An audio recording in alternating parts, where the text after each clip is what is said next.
is we want all our attendees. We have the option to hang on a little bit longer if we need to, but we want to try to keep them right at 1 o'clock. So with that, Dr. Lalman, let's go ahead and bring up your presentation. Dr. Lalman's going to visit with us, of course, regular focus of his on heifer development and how are we addressing that replacement heifer nutrition to optimize these pregnancy rates as we look into the spring. So Dr. Lalman, I'll turn it over to you. Okay, thank you. So my objective here today, I think we've actually covered some of these points in a recent or previous Ranchers Lunchtime series session, but I want to kind of go over this again. We were talking about the concern about continuing drought, knowing that some folks have perhaps had to pull heifers, replacement heifers off of wheat pasture or are currently doing so, or need to provide some supplement out there for those heifers on wheat pasture because it is so short and drying up as time goes on here. So that was one reason for this topic today, sort of blend in that aspect. And then also, it's that time of year where, for example, in our commercial herd here at Oklahoma State, we're about 60 days out or so from the beginning of our breeding season, maybe just a little over 60 days out. And so, if your heifers happen to be just a little bit behind what your target is for their weight at the beginning of the breeding season, there's still time to modify that or to make up some ground if that is needed. And so it's a timely topic as well. I just want to bring a point to get us rolling here that early consistent calving is one of the drivers of profitability in a cow-calf operation. Here's a nice study that shows that break-even or payback period on the cost of developing a heifer is approximately 6 consecutive weaned calves. Beyond that, if she breeds early and calves early every year, beyond that, 6th year represents sort of the gravy or profitability period for that female. If she misses one calf, according to this study published in 2020, that break-even or payback period extends to 9 weaned calves. And so it really increases that time period substantially. We know based on several older actually, and then a couple of more recent studies that when first calf females breed early and calve early, their longevity and lifetime productivity is generally improved. In other words, those females that are able to breed and calve early are also the females that tend to last longer in a commercial cow-calf operation. Okay, so I'm just going to share with you real quick, maybe a summary of our recommendations, ways to improve fertility in your operation. Fertility is low in terms of heritability, but it is a heritable trait.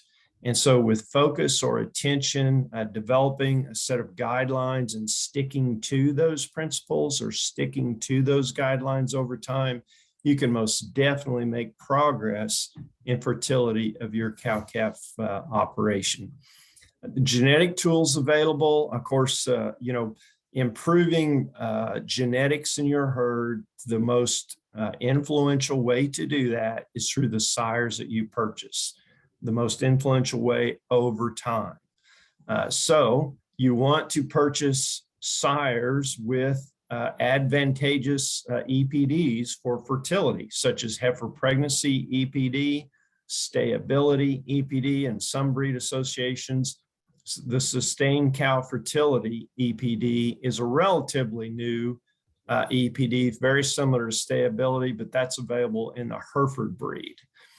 So those are impactful genetics, and you definitely want to look for, purchase herd sires that have above breed average genetic potential for those traits. If the breed that you're working with does not have, let's say, a stayability or sustained cow fertility, EPD. The Meat Animal Research Group in Nebraska indicates that there is a strong tendency for this heritability of long-term calf weaning rate.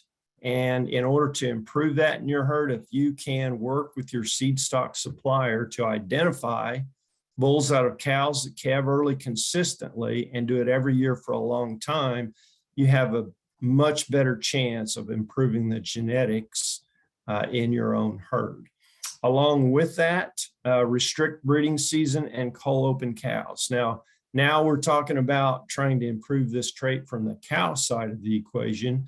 And it's more difficult, it's slower because a cow only produces one calf every year, whereas a bull or herd sire, may produce 20 to 40 calves each year. And so they have a much larger impact over time. Nevertheless, if you cull open females and don't keep heifers out of females with fertility problems, you can make some progress.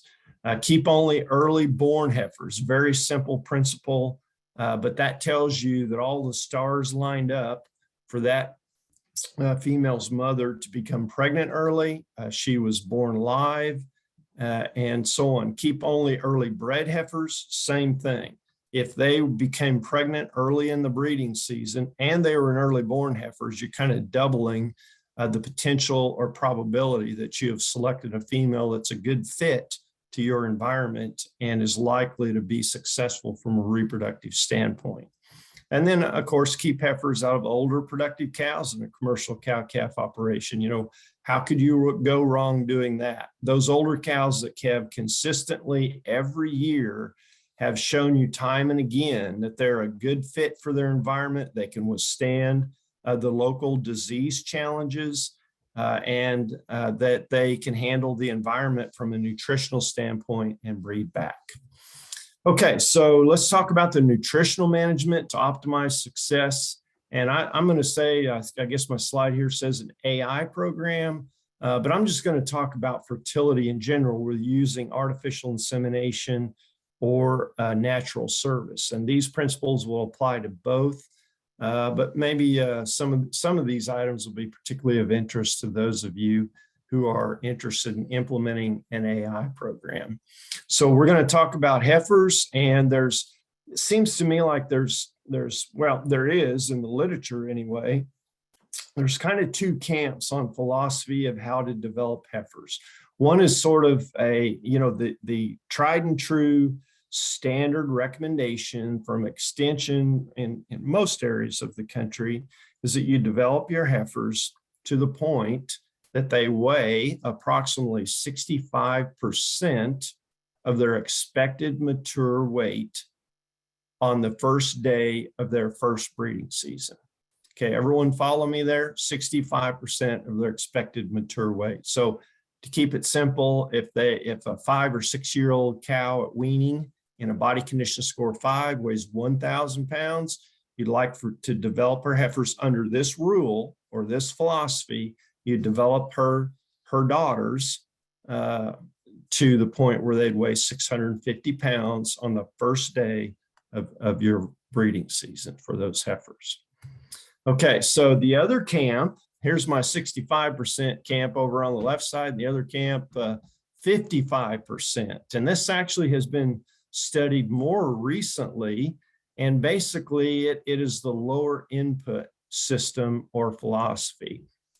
Not everyone would use a 55% working in this area. Maybe 50% even would be probably the most extreme. But we're going to use 55% here today as we kind of review some of these studies that have been done.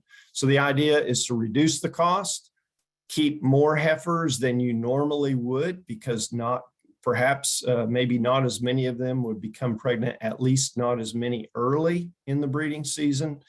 Because not as many are going to be puberal by the time you begin the breeding season.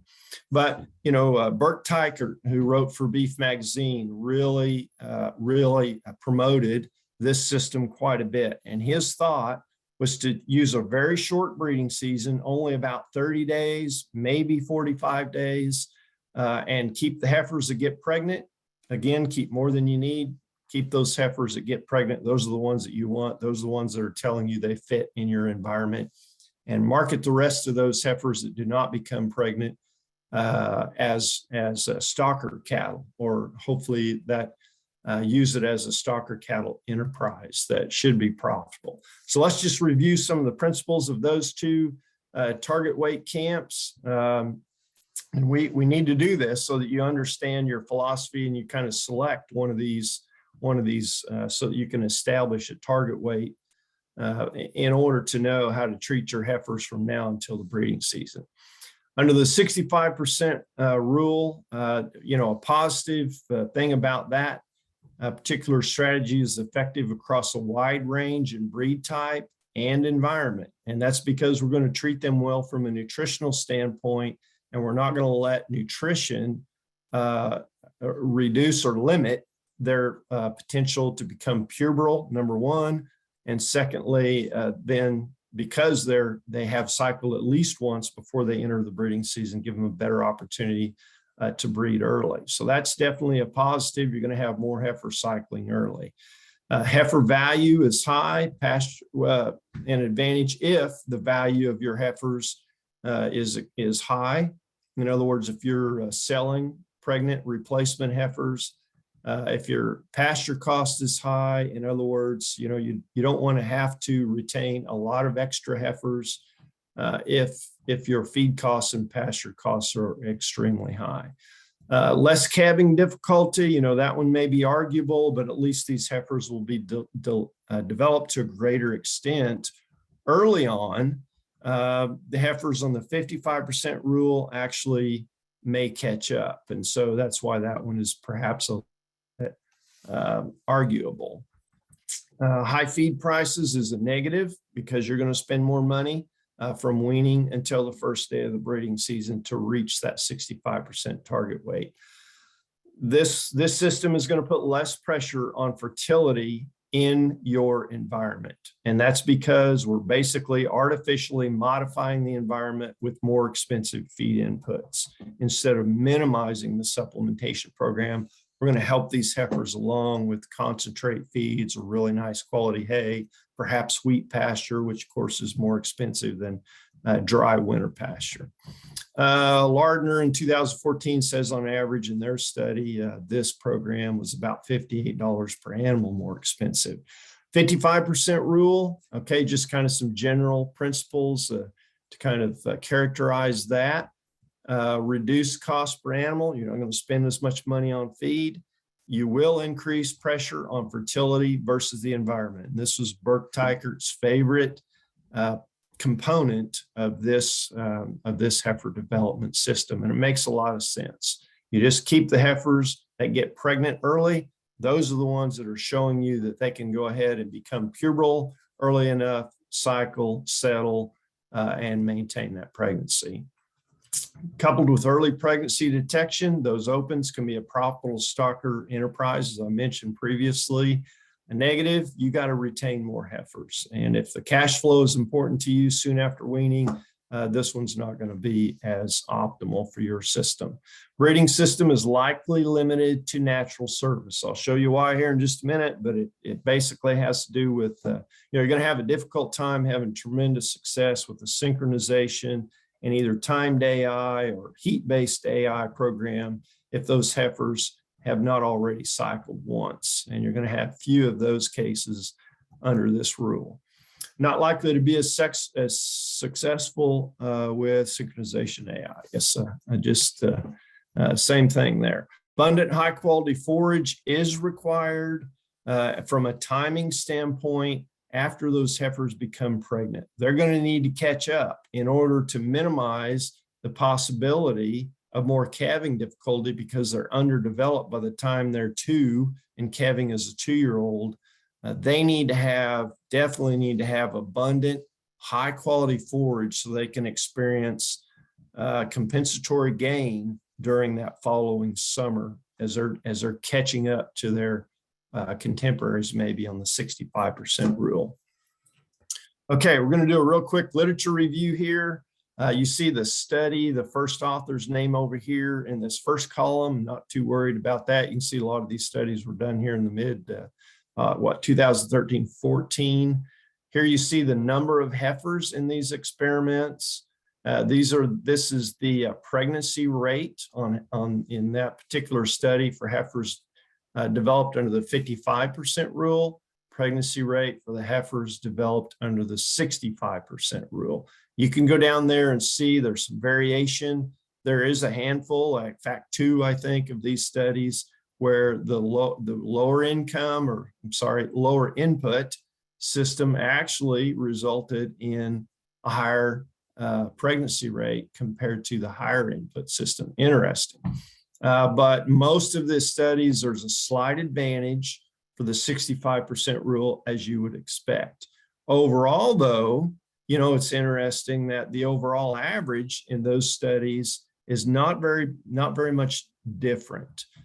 So from a total pregnancy rate, and particularly if you're using a 45 to 60 day breeding season, basically that breeding season is occurring now in most of these operations where these studies were conducted during that early spring green up period. And so these heifers that were developed on the 55% rule after the first day of the breeding season are experiencing compensatory gain during that period, and therefore gradually catching up to these girls. And that probably is one of the reasons why there's not a lot of difference in the pregnancy rate. Okay, but here's the challenge if you're interested in artificial insemination program. This is one study, that study published in 2014. Look at the percent puberty by the first day of the breeding season. Only 20% in this group, 52% in this group. And so really not tremendous puberty rate here, even in the heifers developed with more feed inputs, but substantially better, of course, than that lower input system. So that's the challenge if you want to implement an artificial insemination program. It just doesn't probably work very well with that lower input system. Okay, so let's say you've chosen your philosophy that you're going to determine what your target weight needs to be. You need to have a weight on those heifers right now so that you know what they need to gain. If anything, maybe they've already met the target weight. But from that point forward, then, once you've established that target weight, then you can just calculate the needed rate of gain. And then we just recommend that you, work with, if you're not comfortable with designing your own feeding management program, you just work with an extension educator, one of our area livestock specialists. You could work with a feed industry professional to use maybe a software program like Calculator to design a program that fits your scenario and will achieve that target weight goal. Spending too much money. So we always encourage people, and that's what our extension network does very well, is works with people to match their supplementation program to the forage resources that are available to you. Okay, so now let's talk about the 65% rule for a little bit. We're gonna focus more now on success of an artificial insemination program or improving those first service conception rate even in a natural service setting. So here we've got kind of my summary on this topic. If you don't take anything else home today, maybe you can just remember this slide, and this is kind of the way most of the research studies, or this is how we've developed our recommendations based on the science that have been conducted up to now.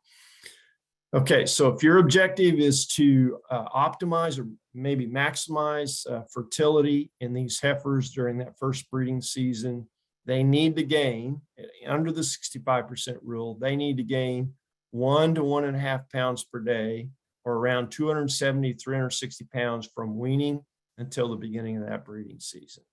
Okay, body condition score on those heifers when they enter breeding season needs to be about a body condition score 6. I'll show you that here in just a second. Overconditioning compromises reproductive success. You'll see that here in a minute too.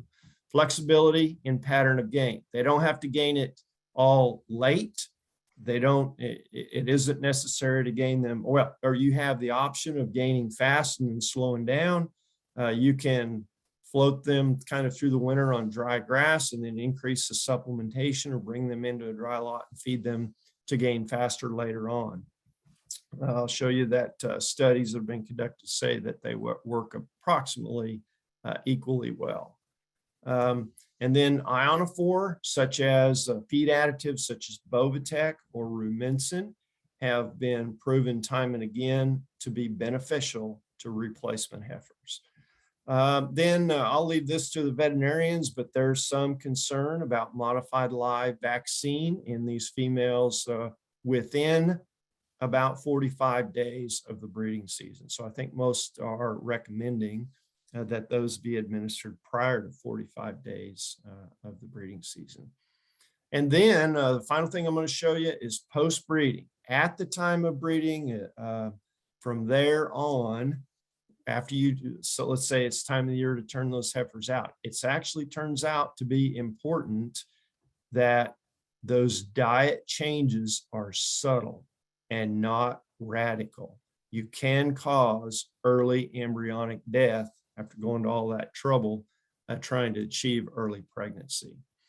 Okay, so I'm going to use a tremendous webinar presentation, just some data from Dr. Patsy Houghton's webinar presentation. Let's see, this was presented in May of 2000. It was available. This recording is available on Angus Media's website. The title is Rev Up Your Replacements, and the program is Angus University. And you can just Google that and get right to that recording at any time. In fact, I checked this morning, and yes, it is still available. Dr. Patsy Houghton is a PhD in beef cattle nutrition. She graduated from the university, and I don't know how soon after, but in about 1990, as I recall, she purchased or developed this feed yard, and the title of her company was Heartland Cattle Company. And this is where most of that work was conducted. The primary objective or purpose when they started this business was to take in folks' heifers and develop them, breed them on a commercial basis and send them home as pregnant heifers. In this webinar, she shared the results over that 20 to 25 year career. And it's really a 20-year career, I guess. And it's really tremendous results. So here you see her overall results, and I forgot to check and see exactly what the industry benchmark she was comparing against. But regardless of that, look how over 125,000 heifers developed during that period, starting there around 1990. And these were all synchronized with a 45-day breeding season. They actually did not use time insemination in their program there. They used heat detection and bred based on heat detection. 93% synchronization rate, 70% first service conception rate, and 90% overall pregnancy rate. So they learned how to do this well, especially considering that they're using that 65% rule, and their objective was to maximize the number of bred heifers that were sent to them. The other thing I guess I should mention here, I don't think I have it mentioned later, but they did utilize a reproductive tract scoring and were able to identify heifers that had, I guess the term would be infantile reproductive tracts, or tracts that were not very well developed. And by doing that, you can work with your veterinarian to do the same thing and sort out some heifers, a good number of those heifers that wouldn't have a very good probability of becoming pregnant anyway. And those are probably genetics that you don't want to keep around and turn those into mother cows. Here's the influence of Dr. Houghton's program, the long-term data, thousands and thousands of heifers. This is the influence of body condition score on first service conception rate. And so you can see that the first service conception rate on any thin heifers was not very good. And look how good it is up here around a body condition score 6 in the high 70% first service conception rate, just tremendous. And then once they got too fleshy, it began to decline in terms of that first service conception rate. So optimal to maximize fertility in these heifers is somewhere around that moderate body condition score of 6. This matches up very well with the publication by Dr. Cal Farrell, published in the Journal of Animal Science in 1982. In a very large experiment, again, at the Meat Animal Research Center, they found a very similar pattern. And this is pregnancy rate, not first service conception rate. But you can see that their pregnancy rates peak here, 6 and a little above. And then once you get too fleshy in those heifers, the pregnancy rate actually begins to decline. So you can't overdo it. Okay, here's the influence of overall average daily gain on pregnancy rate in Dr. Houghton's program. And this is why I said in that first slide that if this is you're using the 65% rule of thumb and your objective is to maximize early pregnancy in that set of heifers, they need to gain between 1 and 1.5 pounds a day in order to optimize the overall pregnancy rate. And once again, you know, heifers that did not perform as well, didn't breed as well as you would expect, and then heifers that gained a tremendous amount compared to their herd mates actually had lower fertility. Very interesting. Okay, and then finally, here's just some characteristics of their diets. There at Heartland Cattle Company, Dr. Houghton's program during the growing period, 45 to 90 days prior to the breeding season. You can see the diet characteristics here, a little over 13% protein. And then they would step up the energy concentration in their diet for about 60 days right around and through the breeding season, the early part of the breeding season.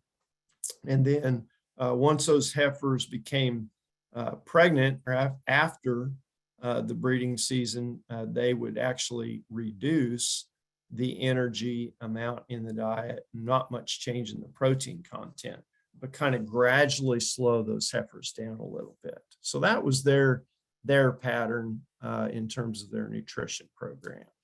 Okay, so let's just talk about that flexibility of when the gain is achieved.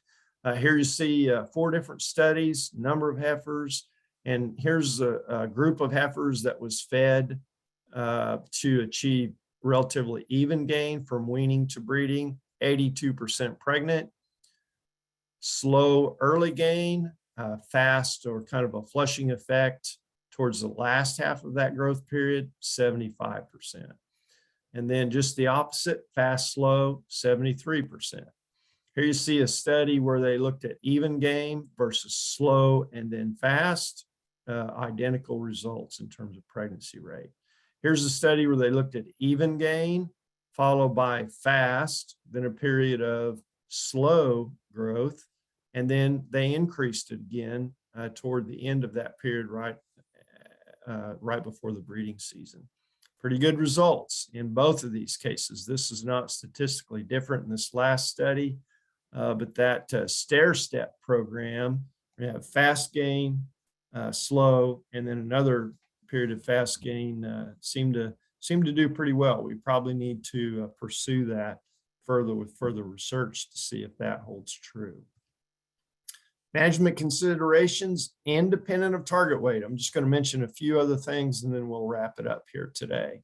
The ionophore feed additives, I mentioned that in my first slide, so let's just review that real quick. Dr. Beck and I just completed a meta-analysis on the influence. We actually looked at studies that used rumensin in replacement heifers, and I'm going to show you the results of that right quick.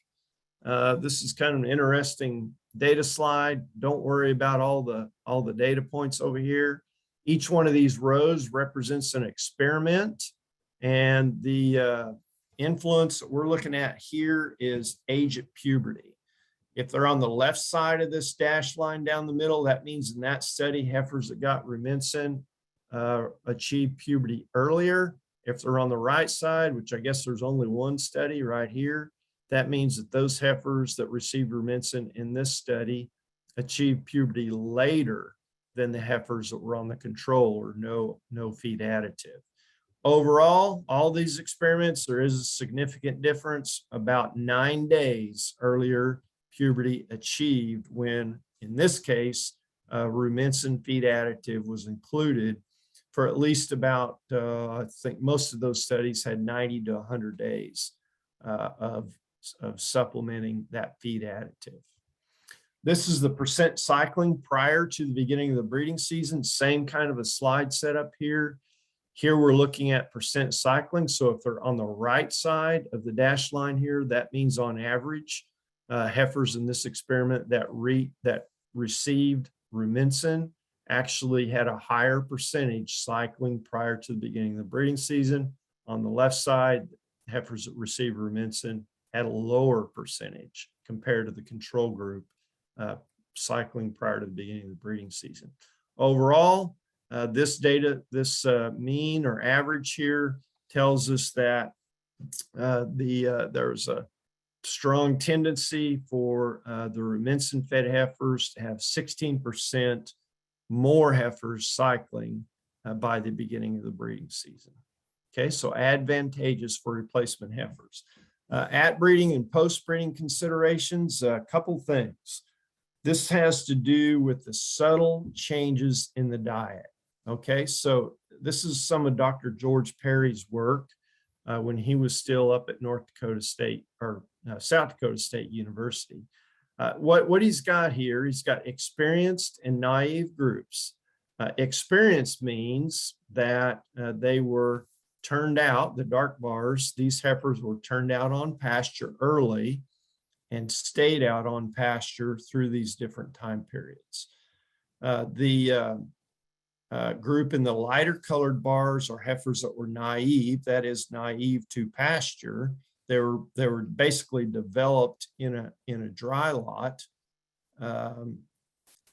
up to 27 days prior to the beginning of the breeding season. And then they were turned out to pasture 27 days prior.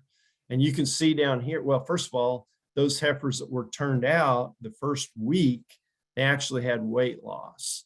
And this is similar to what we see when cattle are first turned out on wheat pasture. For that first week to 10 days, they actually tend to lose a little weight until they adapt to that really high quality forage. Here's the conception to synchronize natural service in this study. And it's not a significant difference, but a numerical tendency for those heifers that have been out on pasture the whole time to breed better to that first heat in a natural service program. Pasture versus dry lot. In this experiment, again, you've got experienced in the dark bar. So in this study, they remained on pasture through the breeding season. The other group were in a dry lot and then turned out on pasture immediately after the timed artificial insemination. And so you can see once again, down here in the conception to AI, those heifers that were turned out and on green pasture right after AI had a lower conception rate to AI. And so these are the kind of studies that are kind of coming to light now that make us, make that recommendation that these diet changes need to be subtle in order to keep that from happening. And that might be important for some of you that have had heifers out on wheat. You got to pull them in and put them on a totally different program, or if you need to supplement those cattle out on wheat pasture. So here's just some ideas on how you can minimize the drastic dietary changes. And that is, maybe adapt those cattle if you're going to turn them out spring breeding, maybe kick them out early.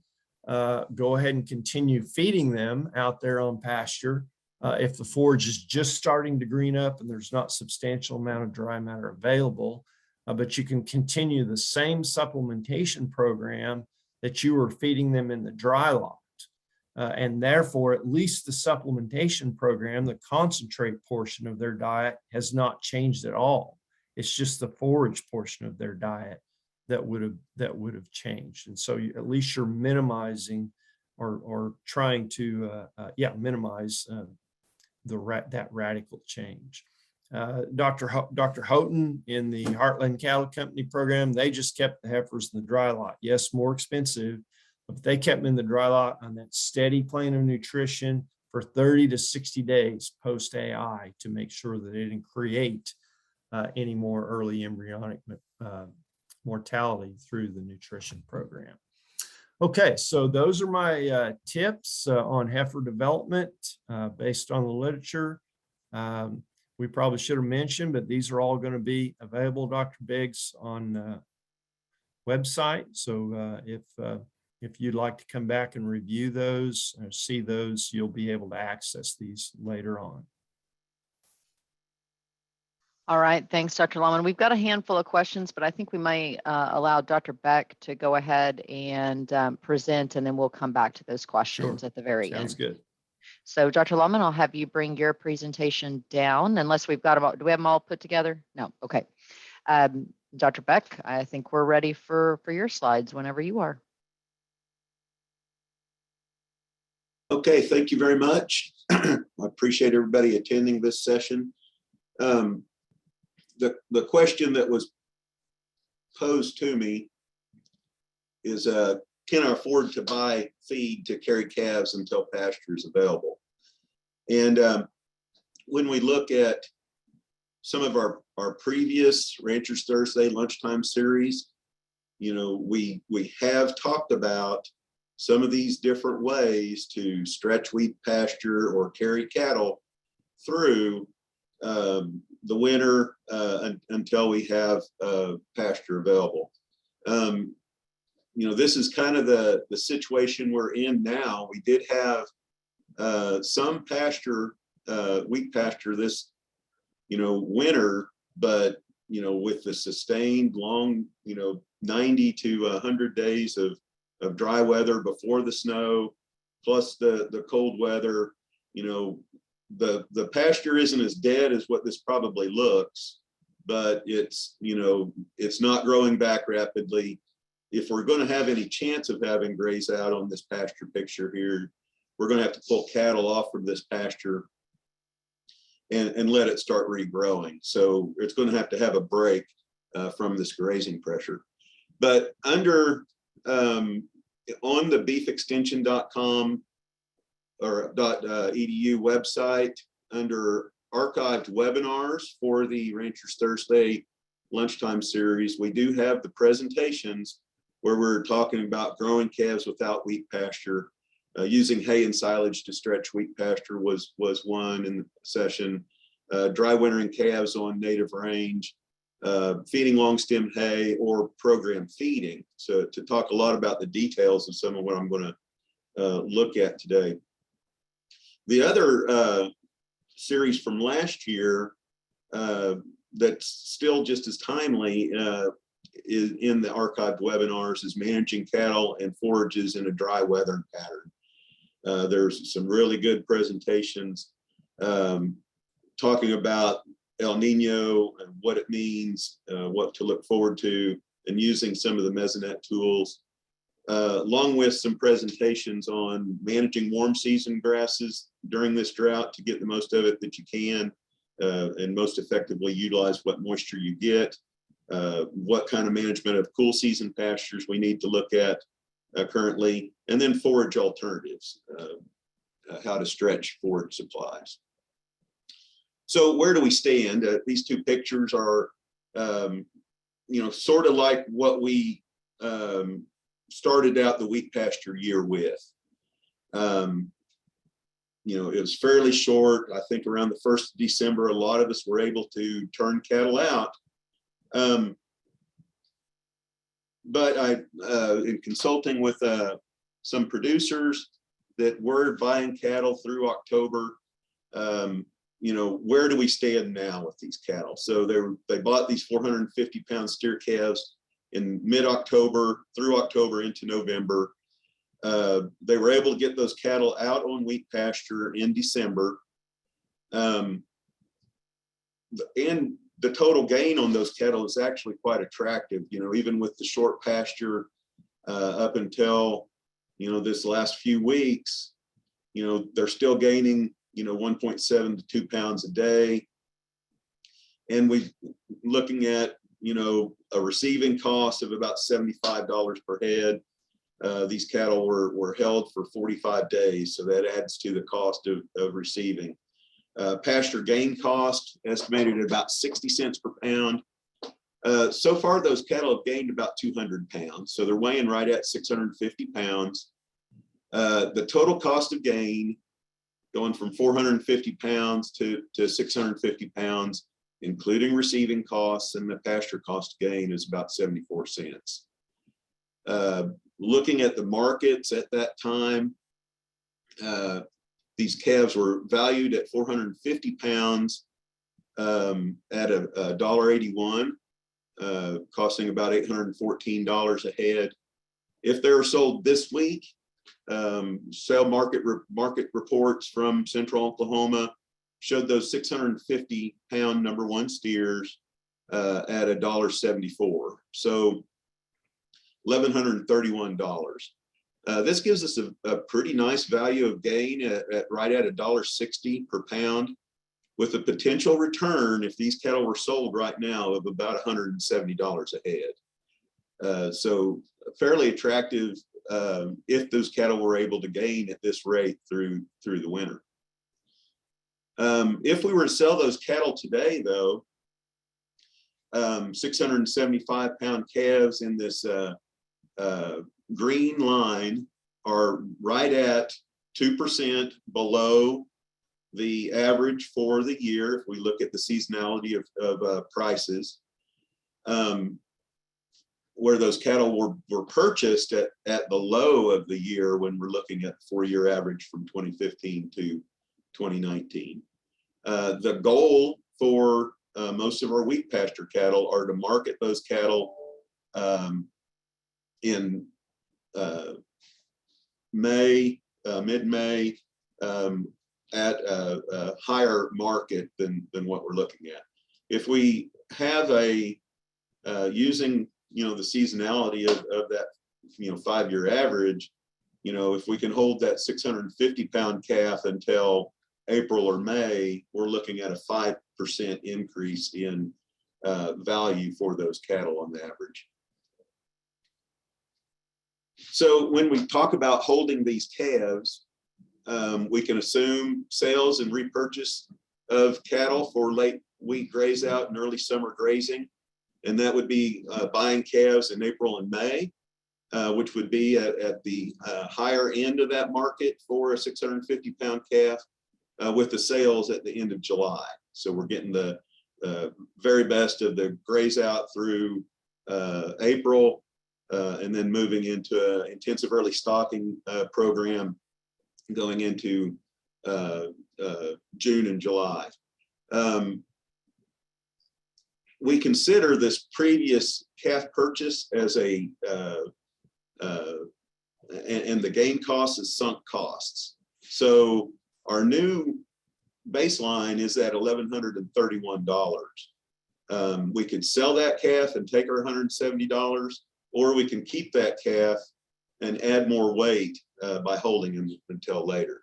As I said, these were bought at the lowest point for these lightweight calves. If we sell them now, that's about $2 below the yearly average. $1.74 is what I'm using for this analysis. If we repurchase at the seasonal high for these 650-pound calves, if we look at that 5% increase based on the seasonality, that gives us an expected cost of about $1.83. If we look at April feeder futures and then do a 10% slide from 800 pounds down to 650, we're looking at about $1.87. So the trade cost is going to actually cost us an extra $60 to $70 to replace those animals. When we look at repurchasing these calves, it's going to cost, estimating about $45 per head in receiving costs. This is going to be, much less than that $75 we used this fall because we're not carrying those cattle on dry lot for as long. And we don't expect near as many health issues on those 650-pound yearlings as we would see with the 450-pound calf. We're looking at ownership of calves going from April through July. I'm using a 1.75 pound average daily gain with about a 45 cent per pound cost of gain on pasture. That's what I've seen over the years as a fairly stable average for gains going from, especially if we're going from wheat pasture, those cattle may gain better, but then transitioning on to summer pasture. So we'll sell those cattle at 860 pounds at the end of July with a total cost of gain of right at 70 cents per pound. When we're looking at buying those cattle at the range of $1.83 to $1.87, I used $1.85 for the purchase price of that 6-weight. Looking at the August feeder futures, they're looking at about 185 or $1.85 a pound. So the math on that's really easy as far as value of gain.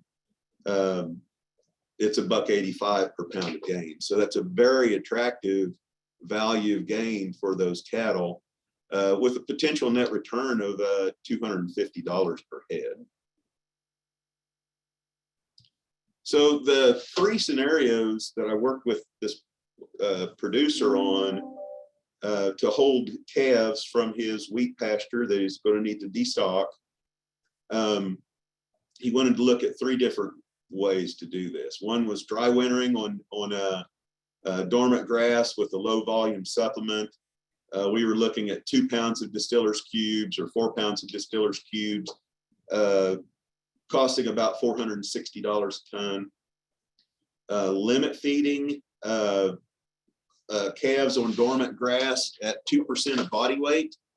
And this diet was put together by a commodity blender, priced at $285 per ton bulk delivered to the ranch, 15% crude protein, 20% roughage, fairly safe feed based on a byproduct feed. So not super high starch or super high energy, but lots of management, lots of care needs to be practiced when we're feeding at that higher rate to cattle, especially when they're out on pasture.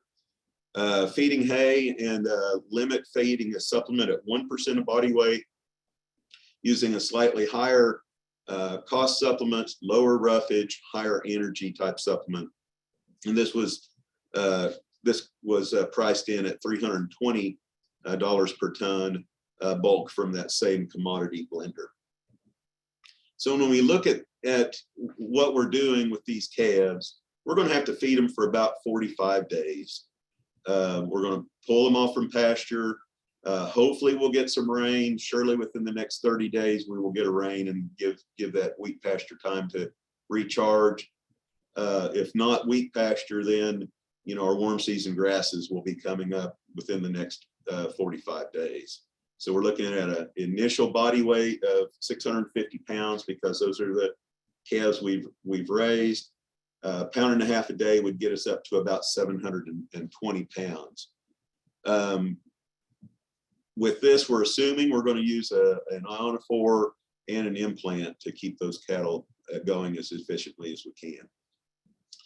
So when we started looking at the scenario 1, which is dry wintering those calves on native range, to get them to gain that 1.5 pounds a day that was the target, it's going to take about 4 pounds of that distiller's grains cube to reach that performance goal and meet the crude protein requirements of those animals. We could short them a little bit on feed as far as the energy goes, but we really don't want to short them on protein, because that, we might see with restricted energy a lot of compensatory gain, but if we're restricting protein too much, we may stunt those calves a little bit. So overall cost per day, putting a fairly small value on the cost of the native range, and at the $460 per ton supplement price, $1.10 per day, projected average daily gain of about 1.5 pounds a day, with a total cost of gain per pound of 72 cents. So what we're looking at, those calves should weigh about 720 pounds in April. And I estimated their value, based on futures and some price slides, of about $1,253, a fairly attractive value of gain with that. And then going through April all the way to July with those cattle will be quite large if we take them all the way through to July. 930 pounds, probably get at least a $10 per hundredweight slide off from the futures. Sell those at $1.76. They're still looking at a value gain of about $1.82 when they're valued at right over $1,600 a head.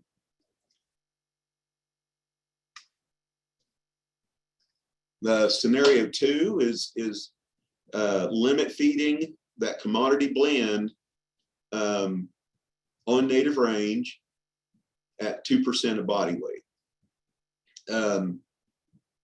That 15% crude protein supplement doesn't quite reach the protein ratio or meet the protein requirements of that animal when they're gaining this 2.3 pounds per day. There's plenty of protein for those calves to gain right at 2 pounds per day, but energy wise, we have enough energy from that for them to gain right at 2.3 pounds a day. The cost per day is quite a bit more than when we're dry wintering. It's going to cost nearly $2 per day, but the cost per pound of gain is still pretty nice at about 84 cents per pound of gain.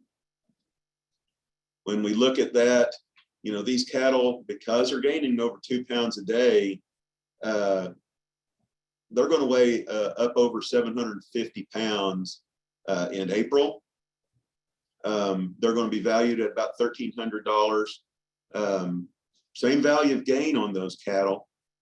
But, since they're that much bigger than the others, I talked to this producer and he said, well, those 750-pound calves we probably wouldn't put out back on summer grass because they'd be weighing up over 800 pounds by, mid-May, when graze out would be over. So we just put them, figured them in at 40 days on graze out, gaining about 80 pounds total. So they'd, in mid-May, sell at 830 pounds at $1.77.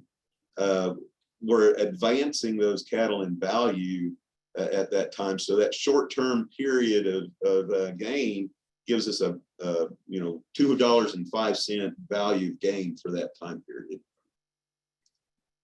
And then the third scenario, supplementing calves on hay and then following up with wheat pasture, and then summer grass like we would with that first scenario.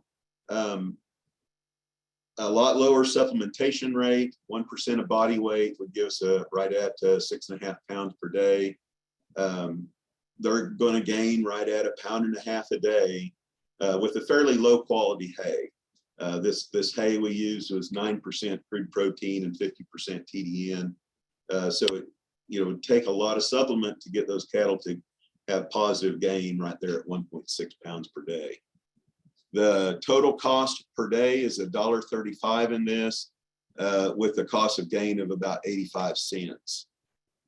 When we do this, the value of gain in that performance would be very similar to what we would expect with cattle that are fed to gain 1.5 pounds per day on dry grass. So, the value in April at 720 pounds would be $1,253. The value at the end of summer or midsummer grazing would still be that $1,637, with the total value of gain during that period of $1.82. So when we look at selling and repurchasing, we're going to take that profit of close to $170 now, and then rebuy those calves later in April. They're going to cost right at $1,202 to buy. It's going to cost to receive those cattle and put them on grass. So cost of gain on grass just for those cattle is $1.50.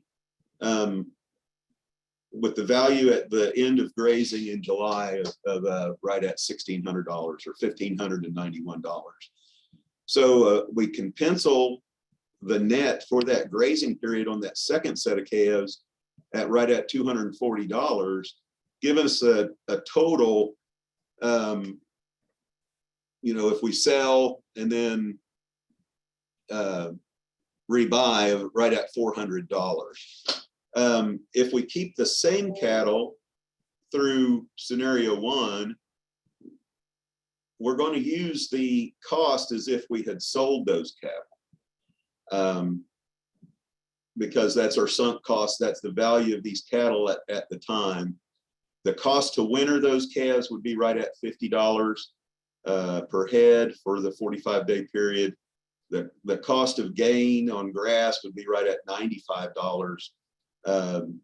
So the net for grazing on those 650-pound calves that we keep all the way through would be $361, with the net return of $530. So very similar for scenario three.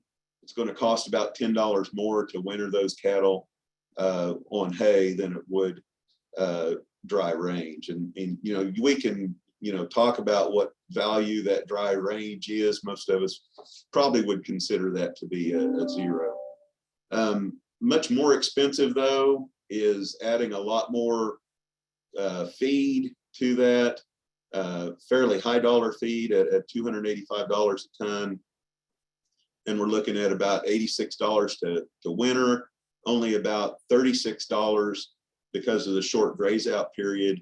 $216 net on those calves just for that grazing period, with the total net, including the value we got from the fall forward, would be right at $385. So from this appearance, it's very close. Whether we want to carry the same cattle over compared with selling those cattle, taking a profit, and then rebuying. There's always risk in doing both. We could have a lot of health issues on these cattle that we didn't pencil in, or a lot higher feed expenses that we didn't expect on those cattle. So for my part, in conclusion, feed prices are extremely expensive. So we really need to utilize growth promoting technologies. These cattle, if we've brought them in the fall, we need to re-implant them because that implant's going to be played out. We're going to get that same 0.2 of a pound increase in body weight gain per day with the re-implant that we would with the initial implant, and that'll decrease the cost of gain by about 10%. Feeding an ionophore, it increases gain by about 0.15 pounds per day, improves feed efficiency by about 5%. So it could decrease cost of gain by close to 5 to 10% is usually the rule of thumb we use. We need to use good feeding management, especially when we're feeding these high rates of supplement. or limit feeding those calves out on a native range or dormant warm season pastures. If we look at what the presentation on program feeding, that is a dry lot program. We got to have smaller pens in order to have cattle all be able to reach the feed bunk at the same time. In something like this, if we're out on pasture and we're feeding 2% of body weight, we really need to feed at the same time, make sure all the cattle are up to the feed bunk before we start delivering feed, and do all those good animal husbandry practices that we all know we should do. And we can't skip days. You have to feed that type of program every day. Least cost is going to be very important this year, but that needs, least cost needs to be high quality feed ingredients. It shouldn't be using a cheap feed. You're not going to get the performance you want, and cost of gain will net be higher. Buying in bulk is probably as important this year as any time. Also, especially whenever we start looking at these numbers and the basing on futures and projections, use price protection if you haven't already. If it sounds too good to be true, it probably is too good to be true unless you lock that price in.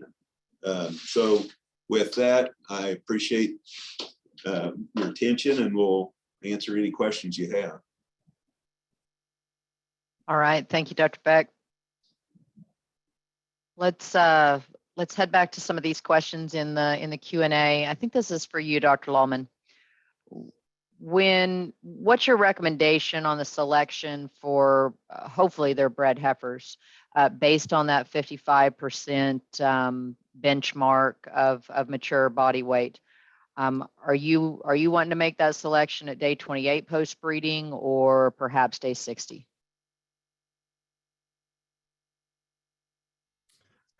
So let me make sure I understand the question. I think the prime.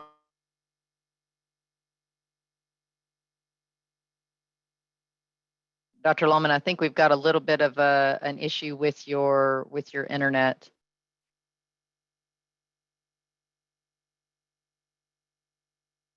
I think I'll go ahead and jump in there, and Dr. Lalman, when you're back on, I'll let you contribute there. I think the answer, in my opinion, at least from the veterinary standpoint of looking at making those selections, is as early as you possibly can. Now, I think that is a balance of what you have at your disposal as far as facilities and labor and your ability to get those heifers back up and take a look. When you're at that, the earlier the better. Obviously becomes more challenging the sooner after on that day 28 maybe versus that day 60, and so you need to look at what your diagnosis options are, particularly with the ultrasound and what the accuracy you have at your disposal. I'd encourage you to have that discussion with your veterinarian as to what their feeling is on that. But that's the earlier the better, in my opinion. I think is going to get us. Dr. Beck, do you have anything else on that? I think Dr. Lalman's got some connection especially issues. with the ultrasound and blood tests that can detect a pregnancy at 30 days. That heifer will be a lot more valuable 30 days after breeding than if you wait another 2 months. You start working into heiferette discounts whenever you start getting into those older heifers. So yeah, if you find open ones, it's as early as you can, go ahead and get those marketed, and the value of those heifers, open heifers, would be a lot more at that time. Absolutely. I mean, I think the earlier we can get that done, the better. So with that, Dr. Beck, I'm going to let you answer this question. How's that? Because you had the dollars and cents of the discussion today. But with that marketing piece of it, tell us a little bit on these open heifers. What are your thoughts? What are the strategies you think are most effective to capture that higher value? Now we're talking specifically, we've already done the diagnosis. These girls are open. what do we need to do from there? Well, it all depends, a lot of that depends on where you're at and how many you have. The most value in when you're marketing feeder cattle is going to the best market for feeder cattle that has buyers for cattle of that size. Whether it's out west closer to the feedlots or larger major auction markets, and selling in as big a group as you can that are uniform groups.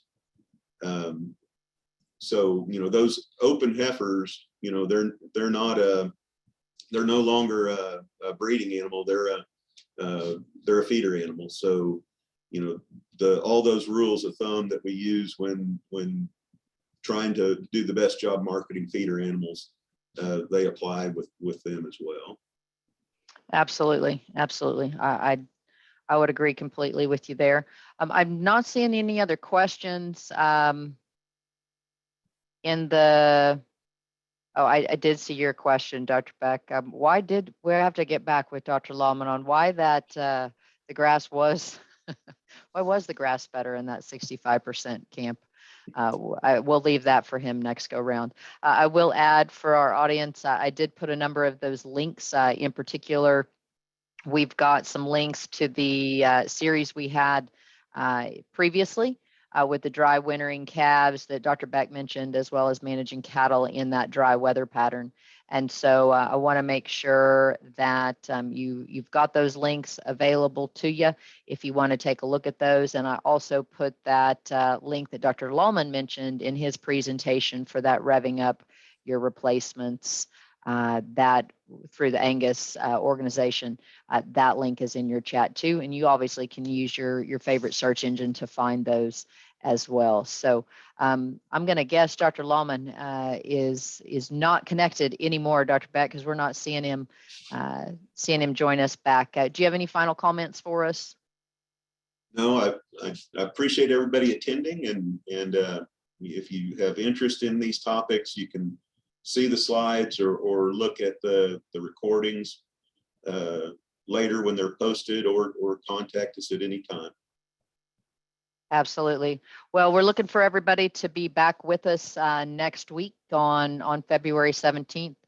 Don't forget that Monday is Valentine's Day, in case you haven't got that special gift for your Valentine. But we'll see you on Thursday, February 17th, right back here at noon.